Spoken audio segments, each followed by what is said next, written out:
Sentinel and Vaxx appeared in a messy apartment in Old York, Canada Prime. "This is your place?" the Sentinel asked, unsure of the box's accuracy. "Yep." Vaxx didn't seem to be ashamed of the mess. "No wonder you keep crashing at my place. You live alone." The Sentinel looked around. "How long have—" "My parents died when I was 16. Vaxx plopped herself down on a couch nonchalantly. "And since my girlfriend left me, I've been all alone." "You couldn't have come at a better time," Vaxx chuckled, though a pain scratched at the back of her throat and softened her happy facade. "I'm so sorry. I would have been nicer to you when we met if I'd known. I threw myself into your life. I don't blame you." "You don't have to stay here," the Sentinel said, "if you don't want to." Vaxx shifted in her couch. "You can go now." "I'm sorry, I just realized what I did. Always a burden, huh? Just kind of plopped into your couch like it was mine. Soon enough, your lab will end up looking like this, huh?" Vaxx joked. "Goodbye, Sentinel." "What?" The Sentinel looked at her, confused. "You said one trip and you take me home. I've overstayed my welcome, clearly." "Vaxx. Thanks for the fun while it lasted, but I can't keep running." The Sentinel reluctantly stretched out his hand to the box and flashed away. Vaxx sat alone on her couch. She slumped over on her side, resting her head on the armrest, holding her hands up to her face. She cried. After a moment, she stood up, wiping her hands down her face. She made her way into her kitchen and rinsed her face with sink water. "Get yourself together, Vaxx," she said to herself. It was becoming a familiar phrase to her. "Ce n'était qu'un rêve. You were doing fine. Just keep on doing the same thing." She let out a deep sigh. Then she looked at the time. She was late for work. She spent the rest of her day at work. A normal day aside from her angry attitude toward the few customers that decided to show up. She'd come home late at night, back to her apartment, and to her balcony. Every night she sat on the railing of her 20-story-high balcony, hoping to see the stars. She'd look up to the sky above. It always saddened her to see nothing but a murky gray sky drowned in light. Never had the city lights allowed her to gaze upon the stars. The next morning, she went back to school, and then her job. Another day and another few customers served mediocre coffee. The pattern continued, as it had for years before. "Damn it!" Vaxx slid her arm across her kitchen counter, knocking over some glasses. She leaned her back on her refrigerator and slid down.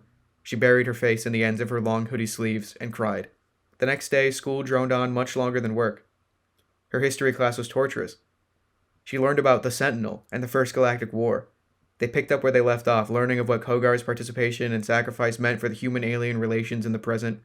Eventually, the class reviewed their work on the birth of the Sentinel. The Sentinel saved himself from a Gar attack on the hospital, alongside the Paradox Master and a friend of the Sentinel's, a name lost to time, as the history books put it. Vaxx slammed her book shut. That was her. She was in her history book. She stood up and walked out of the class, crying. "Je le fais. Maman. Papa." She talked to herself when she made it back home, sniffling, smiling. "I'm more than a barista." She sat on her balcony rail again in the dark. "I'm more than a barista." She stared at the moon with a glimmer in her eyes. Knowing who she was, Vaxx stopped doing her best at work. Her boss took notice. She was fired. Vaxx walked back to her apartment, slamming the door as she entered. She yelled, throwing herself onto the couch. She stared out her apartment window, looking over the nighttime city skyline. She stood up, throwing a pillow at the window with all her strength. It bounced off the window, landing at her feet. She stared at the pillow. Vaxx moved her fingers on the glass like she was typing. The glass beneath her hand lit up and the window slid open, leading to her balcony. She walked over to the rail, and she pushed herself up, sitting on it. Her feet dangled over the side, 20 stories high. Something different happened that night. She lowered her feet down to the edge of the balcony and wrapped her arms over the rail behind her, anchoring herself. She stood precariously on the edge of the balcony, waist outward and head back, balancing herself on the tips of her heels. She stared into the night sky and let out a short laugh, followed by a trailing tear. She could see the stars. Just a few. She closed her eyes and took a deep breath. "Vaxx." Vaxx opened her eyes. "I thought I told you to go home. What are you doing out here?" "Stargazing?" "It's cold." The Sentinel stepped closer, leaning his arms on the rails. The box floated over the edge. "Come inside." "Leave me alone." Vaxx closed her eyes again. She leaned forward a bit, and her arms tensed up. The box spoke to her. "He missed you." Vaxx stayed motionless, barely breathing, hanging onto the rail. The sounds of the city below flowed through the night air, and she listened. Her feet shuffled, her heels the only thing keeping her standing, pressed up against the railing's edge. The Sentinel remained quiet, as did the box. Vaxx's eyes shut tighter. The Sentinel noticed her grip loosening on the rail. "Vaxx, come inside, please." "I'm sorry," Vaxx whispered.